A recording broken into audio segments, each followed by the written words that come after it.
ब्रह्ममुरारिसुरार्चितलिङ्गं निर्मलभासितशोभितलिङ्गम् जन्मज दुःखविनाशकलिङ्गं तत्प्रणमामि सदा शिवलिङ्गम् देवमुनिप्रवरार्चितलिङ्गं कामदहन करुणाकरलिङ्गम्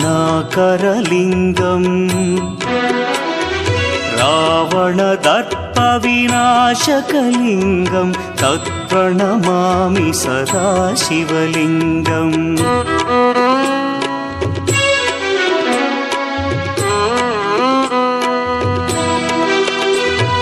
सर्वसुगन्धसुलेपितलिङ्गं बुद्धिविवर्धनकारणलिङ्गं